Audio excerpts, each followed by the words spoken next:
ආයුබෝවන් දරුවනි. මගේ YouTube channel එකට ඔබව සාදරයෙන් පිළිගනු ලබනවා. අපි අද පටන් ගන්න හදන්නේ 11 ශ්‍රේණියට අයත් දෙවන වාරයේ 9 වන පාඩම වන ප්‍රතිශත පාඩම පිළිබඳවයි. ප්‍රතිශත පාඩමේ පළමු කොටස තමයි අපි අද කතා කරන්න හදන්නේ. හොඳයි. අපි එහෙනම් දරුවනේ අපේ පාඩමට යමු. හරි. ප්‍රතිශත පාඩමේ පළමු කොටස තමයි හීනවන ශේෂ ක්‍රමය. හීනවන ශේෂ ක්‍රමය ගැන තමයි අපිට කතා කරන්න තියෙන්නේ. මගේ දරුවන් මේ වචනය අහලා ඇති. හරි අපි බලමු දරුවනේ මුලින්ම හීනවන ශේෂ ක්‍රමය කියලා මොකක්ද කියලා. හරි බලමු. ප්‍රාග්ධන වියදම් ඉතා අධික භාණ්ඩයක් අප විසින් මිලදී ගැනීමේදී එහි මුදල අපහට එකවර ගෙවීමට අපහසුය. එවිට අපහට එම මුදල වාරික වශයෙන් ගෙවීමට මිලදී ගත හැක. එවිට එම ආයතනය විසින් යම් පොලියක් අය කරයි. එසේ පොලිය අය කරන ක්‍රමයක් ලෙස හීනවන ශේෂ ක්‍රමය හඳුන්වා දිය හැක. හොඳයි. මොනවද දරුවනේ ප්‍රාග්ධන වියදම් ඉතා අධික භාණ්ඩයක් කියන්නේ? දරුවනේ අපි ගෙදරට ගෘහ භාණ්ඩයක්, විදුලි උපකරණයක් ආදී මිල අධික භාණ්ඩයක් ගන්නකොට ඒකේ මිල අපට එකපාරට ගෙවන්න අපහසුයි. ඒ වගේ වෙලාවට අපි ගෙවීමේ ක්‍රමයට තමයි ගන්නෙ. එතකොට ගෙවීමේ ක්‍රමයට ගන්නකොට අපිට ඒ අදාළ භාණ්ඩයේ මුදල වාරික වශයෙන් වාරිකයක් කියන්නේ මාසයක්. මාස්පතා අපිට ගෙවන්න සිදු වෙනවා. එතකොට එහෙම ගෙවනකොට අපි ඒ භාණ්ඩය මිලදී ගන්න ආයතනය විසින් යම් පොලියක් අය කරනවා. ඒ අය කරන පොලිය තමයි ඔය හීනවන ශේෂ ක්‍රමය කියලා කියන්නේ. ඒ වගේම පුතේ සමහර ආයතන තියෙනවා පොලියක් අය කරන්නේ නැහැ. ඇතැම් ආයතන තම අලවිය වැඩි කර ගැනීම සඳහා පොලි රහිතව ණය මුදල පමණක් වාරික ලෙස ගෙවීමට භාණ්ඩ අලෙවි කරන අවස්ථා ඇත. සමහර ආයතන තමන්ගේ අලවිය වැඩි කරගන්න මහජනතාවගෙන් පොලියක් අය කරන්නේ නැහැ. අදාළ භාණ්ඩයේ මුදල විතරයි අය කරන්නේ. ඒක වාරික විදිහට නැත්නම් මාසෙන් මාස ගෙවන්න පුළුවන් අවස්ථා සලසලා දීලා තියෙනවා. හොඳයි. අපි මුලින්ම පොලිය අය කරන්නේ නැති බොහොම සරල ගාණක් මුලින් අපි හදමු නිදසුනක් විදියට. මේ බලන දරුවනේ එක්තරා ආයතනයක නිෂ්පාදනය කරන රුපියල් 60000ක් වටිනා ඇති භාණ්ඩයක් සමාන වාරික 10කින් පොලි රහිතව ගෙවීමට අදහස් කරයි. වාරිකයක වටිනාකම සොයන්න. හොඳයි. භාණ්ඩයේ ගාණ 60000යි. එතකොට ඒක පොලියක් රහිතව කිසිම පොලියක් අය කරන්නේ නැහැ. සමාන වාරික 10කින්. වාරික 10ක් කියන්නේ මාස 10ක්. සමාන මාස 10කින් ගෙවන්න රැගෙන යන්න පුළුවන්ලු. අපෙන් අහනවා වාරිකයක වටිනාකම කීයද කියලා. ඉතින් අපිට පුළුවන් නේද භාණ්ඩයේ වටිනාකම හොයා ගන්නව අපි 60000යි වාරික ගණන 10යි. එහෙනම් 60000 10න් බෙදන්න 60000 10න් බෙදුවාම පස්සේ පිළිතුර කීයද? අපිට කපන්න පුළුවන් අග බිඳුවට අග බිඳුව කපන්න පුළුවන්. එතකොට පිළිතුර රුපියල් 6000යි.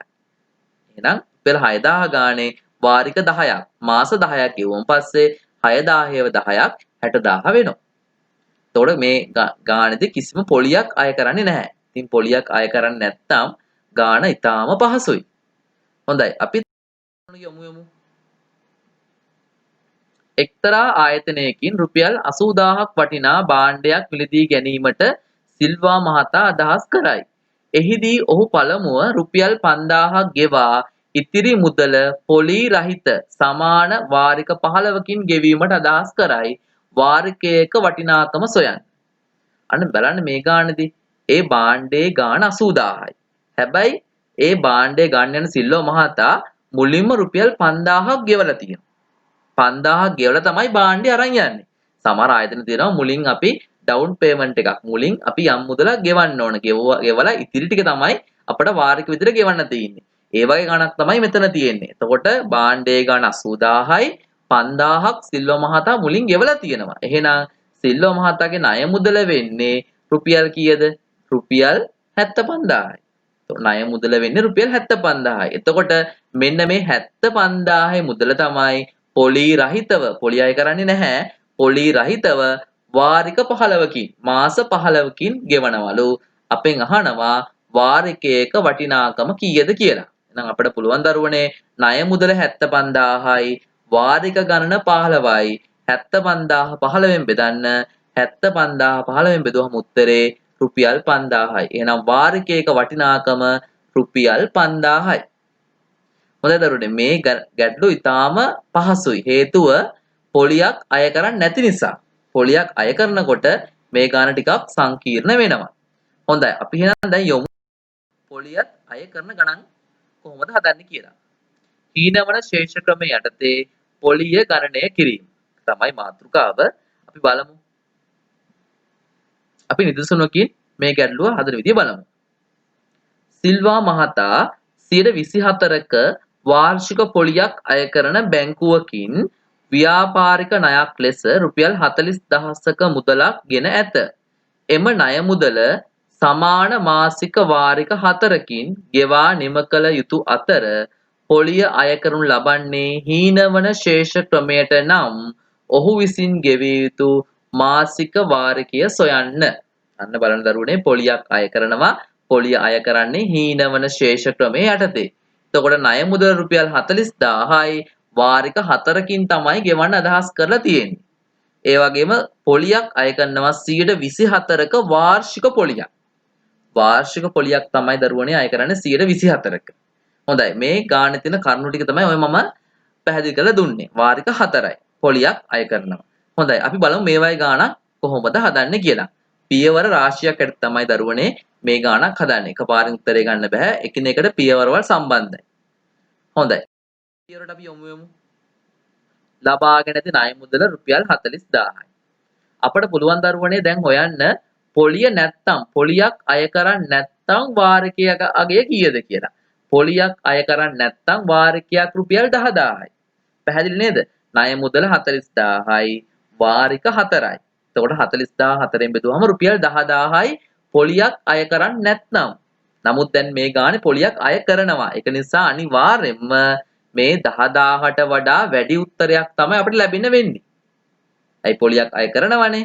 හරි. එතකොට ඊට පස්සේ අපිට හොයන්න පුළුවන් පොලි අනුපාතිකය 124යි. වාර්ෂික පොලි අනුපාතිකය තමයි 124. මේ ගැටලුවදී අපි හදන්නේ වාරික ගණන්. ඒතර වාරිකයක් කියන්නේ මාසයක්නේ. ඒ නිසා අපට අවශ්‍යයි මාසික පොලි අනුපාතිකය. එහෙනම් වාර්ෂික පොලි අනුපාතිකය 124යි. මාසික පොලි අනුපාතිකය හොයන්න අපි කරන්නේ එය බෙදනවා 12න්. අයි වර්ෂයකට මාස 12. ඒක නිසා 12න් බෙදනවා. දැන් මාසික පොලි අනුපාතිකය 102යි. කරන දරුවනේ මේ වසරකට මාස 12ක් නිසා මාසික පොලිය සෙවීමට 12න් බෙදිය යුතුය. ඒතොර 136යි කියලා આવොත් 12න් බෙදුවාම 103යි. මාසික පොලි අනුපාතිකය 103යි. එහෙනම් මගේ දරුවන් මම හොඳට මතක තියාගන්න වාර්ෂික පොලි අනුපාතිකය දුන්නොත් අපිට මේ ගණන් ගැටලු හදනකොට අනිවාර්යයෙන් මේක මාසික පොලි අනුපාතිකය බවට හරව ගන්න ඕන. එහෙම හරව ගන්න 12න් බෙදිය යුතුයි. හොඳයි. අපි දැන් හොයමු මාසකදී ගෙවිය යුතු ණය කොටසක්. නැත්නම් මාස ඒකකයක් සඳහා පොලිය. එතකොට පොලිය නැතුව රුපියල් 10000යි වාරිකේ. එතකොට ඒකට 100ට දෙකක් අය කරනවා. බලන්න දරුවනේ. එතකොට 10000 වැඩි කිරීම 100ට 2 0.2කට 0.2ක් සුළු වුණා. 100 වරක් 2 රුපියල් 200යි. එහෙනම් මාසකදී ගෙවිය යුතු ණය කොටසක් සඳහා පොලිය මාස ඒකකයක් සඳහා පොලිය රුපියල් 200යි. හොඳයි. ඊළඟ පියවරට ඉන්පසු දරුවනේ අපිට හොයන්න තියෙනවා මාස ඒකක ගණන. මාස ඒකක ගණන හොයන්න තියෙනවා. මාස ඒකක ගණන හොයන්න සූත්‍රයක් තියෙනවා. බලන්න දරුවනේ සූත්‍රය n වාරයක් n ධන 1 බෙදීම 2. මාස ඒකක ගණන හොයන සූත්‍රය තමයි මේ තියෙන්නේ. n වැඩි කිරීම n ධන 1 බෙදීම 2. මෙහි n කියන්නේ වාරික ගණන. n කියන්නේ වාරික ගණන. එතකොට මේ සූත්‍රය දඟේ දරුවන්ට මතකයි. මේ තියෙන දරුවනේ ත්‍රිකෝණ සංඛ්‍යා වල පොදු පදය තමයි තියෙන්නේ. ත්‍රිකෝණ සංඛ්‍යා රටාවේ පොදු පදය තමයි මේ තියෙන්නේ. එතකොට අපි මාස ඒක ගන්න හොයමු. මේ ගැටලුවට අදාළව මාස ඒක ගන්න හොයමු. එතකොට මේ n කියන්නේ වාරික ගණන. මේ ගැටලුවේ වාරික 4යි. එහෙනම් n වලට දාන්න ඕන 4. n තියෙන හැමතැනම 4 දාන්න. එතකොට 4 බෙදීම 2 වරහන් 4 ධන 1. සුළු කරාම 2ට 1යි 4ට 2යි කැපෙනවා. එතකොට 2 වැඩි කිරීම 5 පිළිතුර 10යි. මගේ දරුවන් මෙහෙම මතක තියාගන්න. වාරික ගණනට එකක් එකතු කරලා දෙකෙන් බෙදන්න. ඒ විදිහට පහසු විදිහට මතක තියාගන්න. වාරික ගණනට එකක් එකතු කරලා දෙකෙන් බෙදන්න. වාරික ගණනයි වාරික ගණනට එකක් එකතු කරපු වගේයි ගුණ කරලා දෙකෙන් බෙදන්න තියෙන්නේ. වාරික 4 නම් 4 ගුණ කිරීම එකක් එකතු කරාම 5යි. 4 ගුණ කිරීම 5 බෙදීම 2. ඒතර සුළු කරාම 4 වඩා 5 20යි 20 දෙකෙන් බෙදුවම 10යි. හදිස්සියෙන් මම ගැටලුවක දුන්නොත් වාරික 5යි කියලා 5 ගුණ කිරීම 5 ධන 1 6යි. 5 ගුණ කිරීම 6 බෙදීම 2. 5 වරක් 6 30යි 30 දෙකෙන් බෙදුවහම 15යි. ඒ විදිහට මාස 1 ගන්න බොහොම පහසුවෙන් හොයාගන්න පුළුවන්. එහෙනම් දැන් අපිට හොයන්න පුළුවන් දරුවනේ ගෙවිය යුතු මුළු පොලිය. මුළු පොලිය හොයන්න පුළුවන්. ඒතර මේ අදාළ ගැටලුවට අනුව අපි ගෙවන්න මුළු පොලිය. පොලිය හොයන්නේ අර 200යි කියලා අපිට පිළිතුරක් ලැබුණා මාස ඒකකයක පොලිය මාස ඒකකයක පොලියයි මාස ඒකක ගණනයි ගුණ කරන්න. මාස ඒකකයකට පොලිය සහ මාස ඒකක ගණන වැඩි කරන්න. එතකොට 200 වැඩි කිරීම 10 200 වැඩි කිරීම 10 රුපියල් 2000යි. මේ බලන දරුවනේ මුළු පොලිය සොයන්න පුළුවන් මාසකදී ගෙවිය යුතු ණය කොටසට පොලිය වැඩි කිරීම මාස ඒකක ගණන. කලින් අපිට 200ක් ආව නේද? ඒ 200යි මේ 10 සුළු කරලා තමයි 200 වැඩි කිරීම 10 2000ක් ඇවිල්ලා. ඒතකොට බලන්න දරුවනේ මේ ගැටලුවක් හදනකොට පියවරවල් දම්බැල වගේ එකිනෙකට සම්බන්ධ වෙලා තියෙන්නේ. හොඳයි. එහෙනම් දරුවනේ දැන් අපි හෙව්වා මුළු පොලිය කියලා. මුළු පොලිය රුපියල් 2000යි. එහෙනම් දැන් අපිට හොයන්න පුළුවන් එම නිසා ගෙවිය යුතු මුළු මුදල. මුළු මුදල කියන්නේ ගත්ත ණය මුදලයි ඒකට එකතු වෙච්ච පොලියයි. ඒතකොට ගත්ත ණය මුදල 40000යි පොලිය 2000යි. 40000යි 2000යි 42000යි මුළු මුදල. මුළු මුදල. ඒතකොට මෙයා ගෙවන්න ඕන මුළු මුදල තමයි 42000. එහෙනම් අපිට දැන් පුළුවන් වාරිකයක වටිනාකම හොයන්න. වාරික 4ෙන් මෙයා ගෙවල ඉවර කරන්නේ. එහෙනම් මුළු මුදල 42000යි 42000යි වාරික 4ෙන් ගෙවන නිසා 4ෙන් බෙදන්න 42000 බෙදීම 4 42000 4ෙන් බෙදුවම උත්තරේ 10500. එහෙනම් වාරිකයක් වෙනවා පුතේ රුපියල් 10500ක්.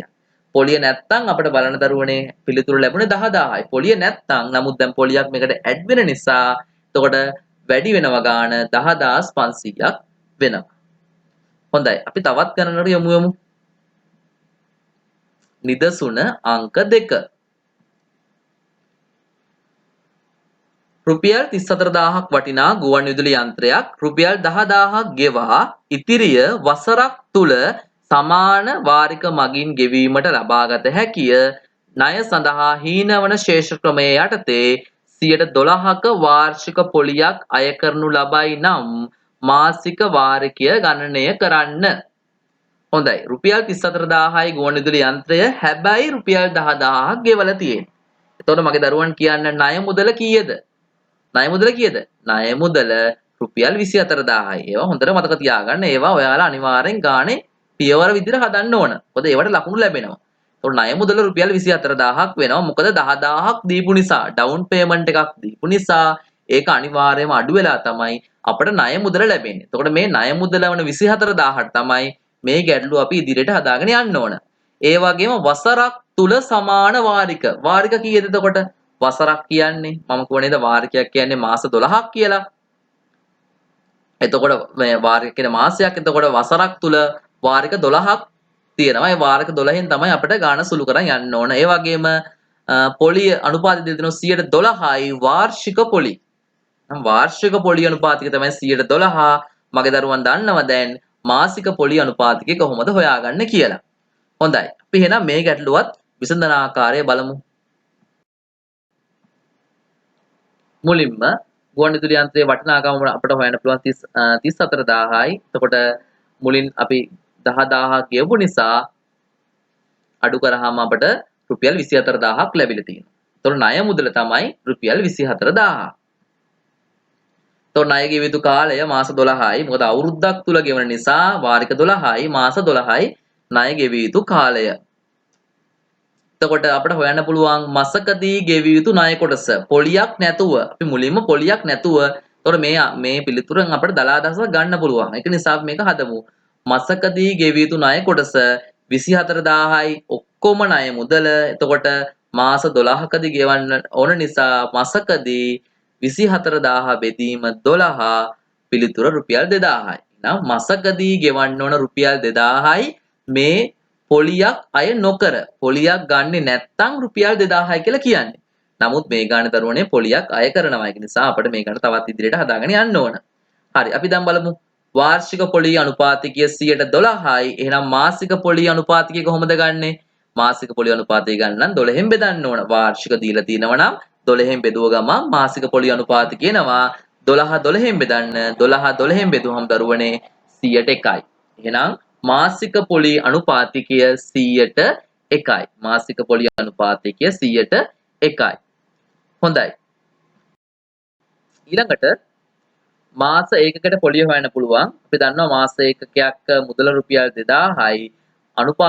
අනුපාතිකය 100ට 1යි. 2000 වැඩි කිරීම 100ට 1 0.2ට 0.2 සුළු කරන්න පුළුවන් 20 වරක් 1 රුපියල් 20යි. මාස ඒකකයකට පොලිය රුපියල් 20යි. ඒක හොයන්න දරුවනේ මුලින්ම හොයන්න මාස ඒකකෙන මුදල.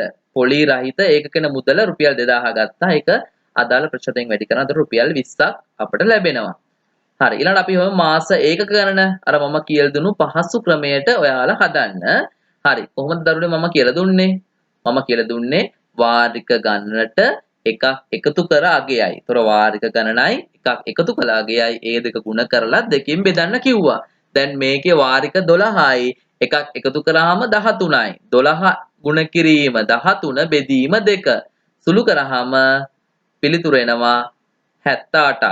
නැත්තම් 12යි 6යි සුළු කරන්න පුළුවන් 2ට 1යි 12ට 6යි 6 වැඩි කිරීම 13 පිළිතුර 78යි. ගැටලුව සුළු කරන ආකාර කිහිපයක් තියෙනවා. Tamanට කොහොම හරි ගැටලුව සුළු කරන්න පුළුවන්.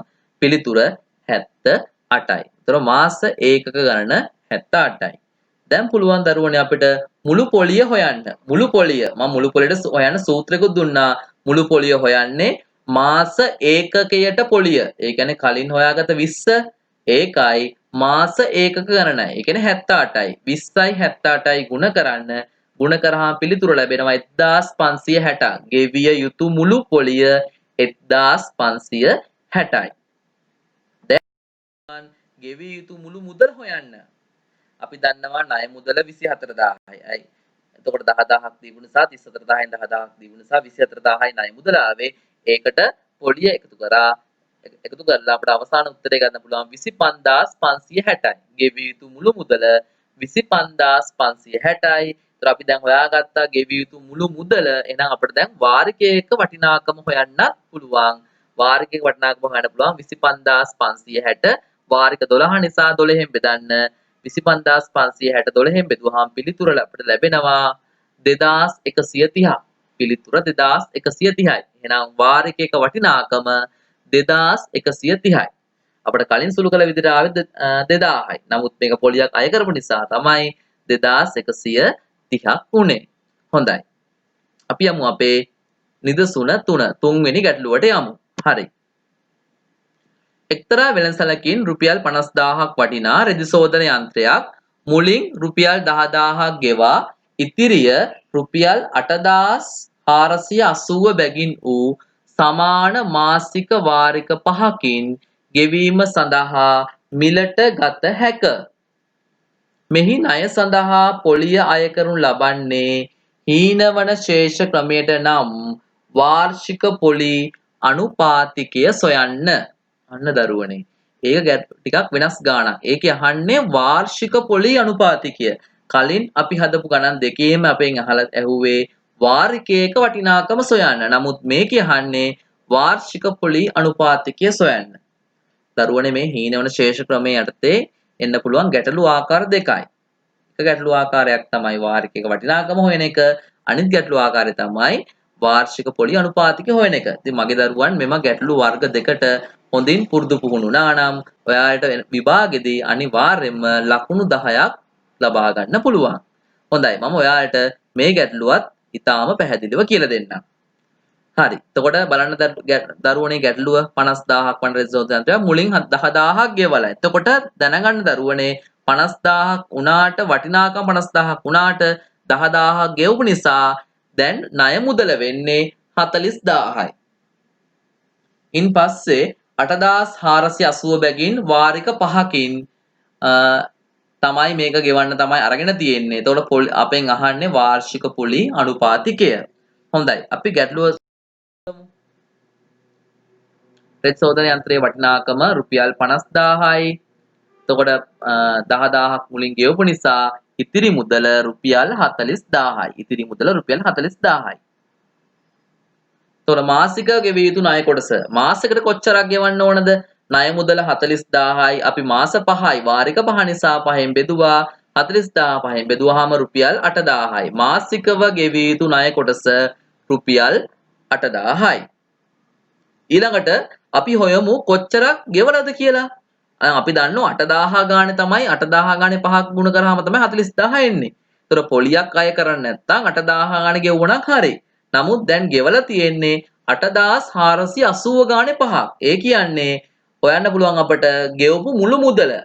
රෙදි සෝදන යන්ත්‍රය ගන්න ගෙවපු මුළු මුදල තමයි දරුවනේ 8480 5ක් 42400යි. නමුත් ඇත්තටම ගෙවන්න ඕන 40000යි. නමුත් ගෙවලා තියෙනවා 42400ක්. එතකොට මෙතනින් එන වෙනස දරුවනේ මොකද්ද? මෙතනින් වෙනස තමයි දරුවනේ පොලිය. ඒ කියන්නේ වැඩිපුර 2400ක් ගෙවලා තියෙනව නේද? ඇයි 42400ක් ගෙවලා තියෙනවා. ඇත්තටම ගෙවන්න ඕන 40000යි. එතකොට වැඩිපුර 2400ක් ගෙවලා තියෙනවා. ඒ 2400 තමයි පොලිය කියන්නේ. එහෙනම් පොලිය 2400යි.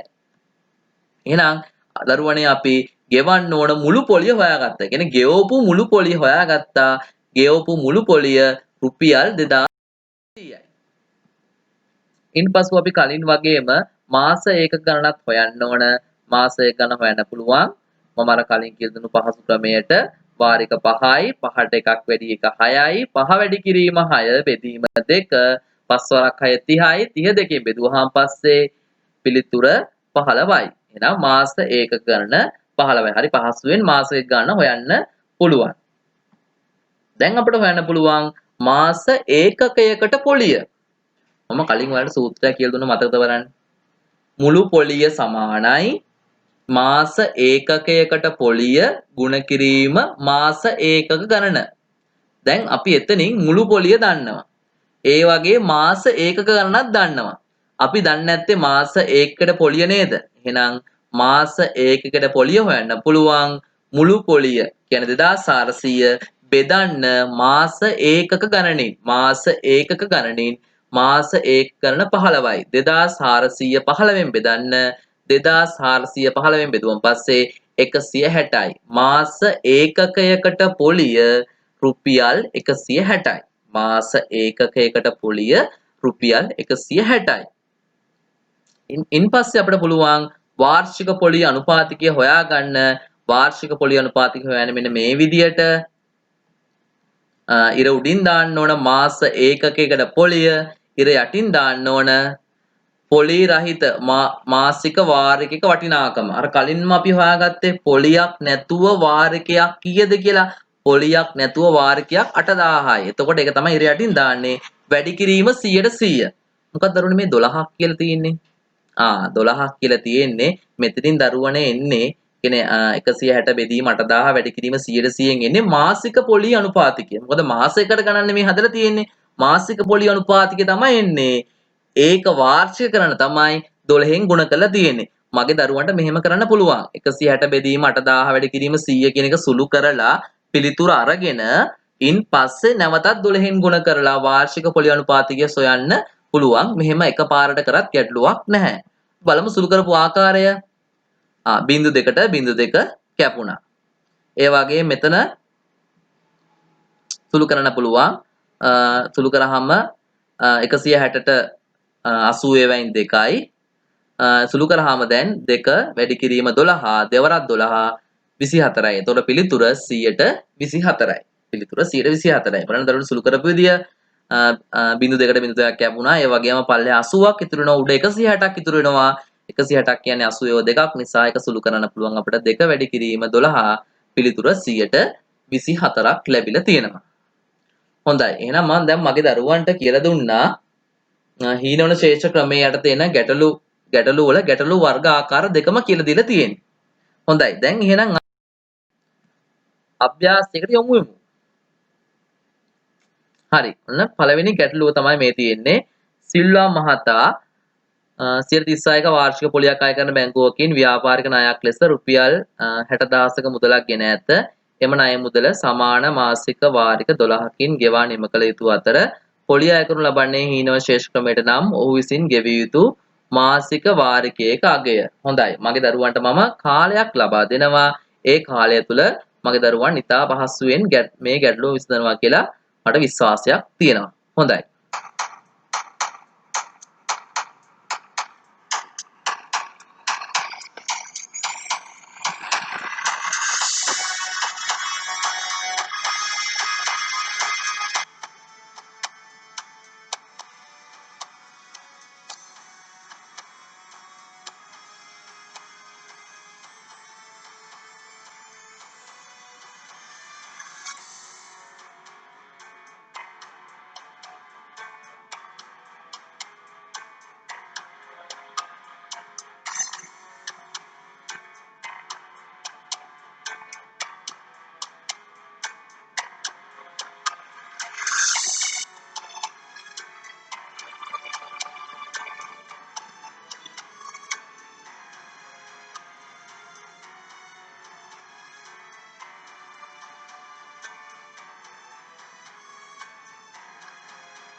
හොඳයි. කාලය මදි නම් වීඩියෝ නවත්තලා ඔයාලට අවශ්‍ය කාලය ලබා ගන්න පුළුවන්. හොඳයි අපි ගැටලුව විසඳමු. ණය මුදල රුපියල් 60,000යි. එතකොට අපිට හදන්න පුළුවන් ඊළඟට පොලි රහිත වාරිකයක් කීයද කියලා. මොකද වාරික 12කින් ගෙවන්නේ 60,000 12න් බෙදුවාම පිළිතුර රුපියල් 5,000යි. ඉන්පසු අපිට වන්න පුළුවන් වාර්ෂික පොලි අනුපාතික තමයි දීලා තියෙන්නේ. හොඳට මතක ගන්න මේ ගානේ පියවර වන්න. එතකොට වාර්ෂික පොලිය 36යි අපිට මාසික පොලිය අවශ්‍යයි. එහෙනම් මොකද දරුවනේ කරන්නේ? 36 බෙදන්න ඕන 12න් 36 12න් බෙදුවාම 103යි. මාසික පොලි අනුපාතිකය 103යි. අපේ ඊළඟ පියවර තමයි පොලි රහිත වාරිකයකට අපිට ගන්න පුළුවන් නැත්නම් මාස ඒකකට ගන්න පුළුවන් පොලි. නම් මෙන්න මේ ආකාරයට 5000 වැඩි කිරීම 103. එතකොට සුළු කරාම 0.2කට 0.2ක් සුළු කරන්න පුළුවන්. 50 වැඩි කිරීම 3 රුපියල් 150යි. එහෙනම් මාසකදී ගෙවිය යුතු ණය කොටසක් සඳහා පොලිය රුපියල් 150යි. ඉන්පසු මාසයක් ගන්න කොහොමද හොයන්නේ? එහෙනම් 12 වැඩි කිරීම වාරික 12 නිසා 12 වැඩි කිරීම 13 බෙදීම 2. සුළු කරාම 78ක් එනවා. 12 වැඩි කිරීම 13 බෙදීම 2 බෙදීම 2 සහ 12 ගුණ කපන්න පුළුවන් අපිට. ඒතර 6 වැඩි කිරීම 13 පිළිතුර 78ක් ලැබිලා ඇති. දැන් මුළු පොලිය හොයන්න පුළුවන්. මුළු පොලිය හොයන්නේ මම දන්නවා. මගේ දරුවන් එක හදලා ඇති කියලා. එතකොට 150යි වැඩි කිරීම 78 150 කියන්නේ මාස ඒකකයකට පොලිය 150යි මාස එක ගණන තමයි 78 150 78න් වැඩි කරලා තියෙනවා අතර පිළිතුර රුපියල් 11,100ක් ලැබිලා තියෙනවා මුළු පොලිය. එහෙනම් මුළු පොලිය හොයාගත්ත කියන්නේ මේ ගානේ වැඩි ප්‍රමාණයක් අපි ගාන ඉවර කරා වගේ වෙනවා. මොකද දැන් ඊට පස්සේ තියෙන ණය මුදලට පොලිය එකතු කරන්න ණය මුදල රුපියල් 60,000යි පොලිය මුළු පොලිය අපි හොයාගත්තා 11,700යි. ඔක්කොම 60,000යි 11,700යි ඔක්කොම ගාන 71,700යි. පිළිතුර 71,700යි. මේ තියෙන දරුවනේ මුළු මුදල අපි ගෙවන මුළු මුදල තමයි 71,700. එතකොට අපිට පුළුවන් වාරිකයක වටිනාකම හොයන්න. මොකද වාරික 12යි ගෙවන්න ඕන මුළු මුදල 71,700යි. 71,700 12න් බෙදලා තියෙනවා. 71712 බෙදුවාම පිළිතුර අපට ලැබෙනවා 5975. එහෙනම් දරුවනේ වාර එකක වටිනාකම 5975යි. මම හිතනවා මගේ දරුවන්ගේ පිළිතුර නිවැරදි ඇති කියලා. හොඳයි. අපි අපේ දෙවැනි ගානට යොමු වෙමු. එක්තරා වෙළඳසැලකින් රුපියල් 40000ක් වටිනා යන්ත්‍රයක් මුලින් රුපියල් 10000ක් ගෙවා ඉතිරිය රුපියල් 1500 බැගින් වූ වාරික 24කින් ගෙවීම සඳහා මිලගත හැක. මෙහි ණය සඳහා පොලිය කරනු ලබන්නේ හීනවන ශේෂ ක්‍රමයට නම් වාර්ෂික පොලිය අනුපාතය කියන්න අපේ දෙවන වර්ගයේ ගාණක් තමයි තියෙන්නේ. මම කාලය දෙන්නම් මගේ දරුවන් හැකි ඉක්මනින් පිළිතුර සුළු කරන්න.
හොඳයි.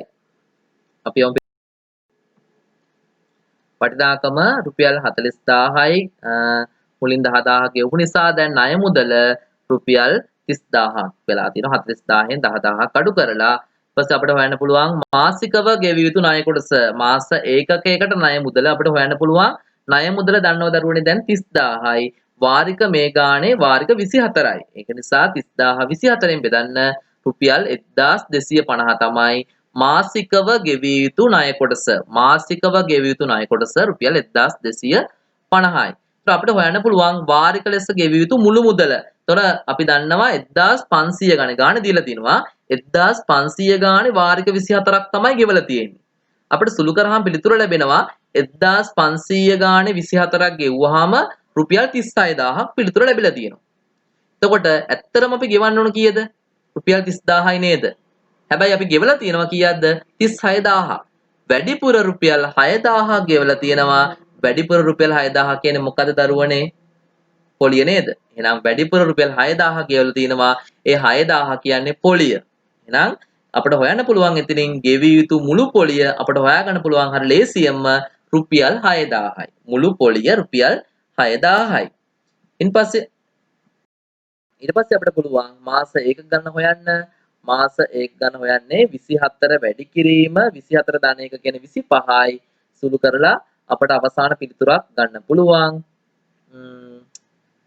12 වැඩි කිරීම 25 300යි. මාස 1 ගණන 300යි. එක ගන්නේ 24 වැඩි කිරීම 25 බෙදීම 2. හරි පහසුවෙන් ගන්න පුළුවන්. 24යි එකක් එකතු කරාම 24ට 25යිනේ. ඒතර 24යි 25යි ගුණ කරලා දෙකෙන් බෙදන්න.